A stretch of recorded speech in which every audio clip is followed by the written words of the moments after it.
Thiruvananthapuram Nedumangad പത്താംകല്ലിൽ car നിയന്ത്രണം വിട്ട് കിള്ളിയാറിലേക്ക് മറിഞ്ഞ അപകടം. വിവരങ്ങളുമായി അലക്സ് റാം മുഹമ്മദ് ഇപ്പോൾ ചേരുന്നുണ്ട്. തിരുവനന്തപുരത്ത് നിന്ന് അലക്സ്, ഇതെങ്ങനെയാണ് അപകടം ഉണ്ടായത്? വിവരങ്ങൾ അലക്സ്. ഉന്മേഷ്, ഉച്ചയ്ക്ക് 1 മണിയോടെയാണ് ഈ സംഭവം. നെടുമങ്ങാട് നിന്ന് പേരൂർക്കടയിലേക്ക് പോവുകയായിരുന്നു ഈ കാറ്. പത്താംകല്ല് വളവിൽ വെച്ചാണ് ഇത് നിയന്ത്രണം വിട്ട് 15 അടിയോളം താഴ്ചയിലേക്ക് വീണത്. കിള്ളിയാറിലേക്കാണ് കാറ് വീണത്. കാറ് തലകീഴായി മറിയുകയായിരുന്നു. ആശ്വാസകരമായ കാര്യം, കാറിൽ 2 പേരുണ്ടായിരുന്നവർക്ക് നിസ്സാര പരിക്ക് മാത്രം ഏറ്റു എന്നുള്ളതാണ്. മഞ്ച സ്വദേശിയായ ആദിത്യൻ സുഹൃത്തുമാണ് കാറിലുണ്ടായിരുന്നത്. ഇവർ അപകടം നടന്ന ഉടനെ തന്നെ, അതായത് കാർ ഈ വെള്ളത്തിലേക്ക് വീണ ഉടൻ തന്നെ ഇവർ ഡോർ തുറന്ന് പുറത്തേക്ക് ഇറങ്ങുകയായിരുന്നു. ചെറിയ പരിക്ക്, നിസ്സാര പരിക്ക് മാത്രമാണ് ഇവർക്കുള്ളത്. എങ്കിലും പേരൂർക്കട ആശുപത്രിയിൽ എത്തി ചികിത്സ തേടിയ ശേഷം ഇവർ വീട്ടിലേക്ക് മടങ്ങി.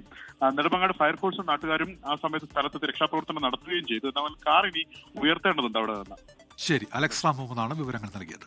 ലോകത്തെവിടെയായാലും ഏത് സമയത്തും 24 വാർത്തകളും ഓഗ്മെന്റഡ് റിയാലിറ്റി പാക്കേജുകളും എക്സ്പ്ലെയിനറുകളും വിശദമായി കാണാൻ ഞങ്ങളുടെ യൂട്യൂബ് ചാനൽ നിങ്ങൾക്ക് സബ്സ്ക്രൈബ് ചെയ്യാം.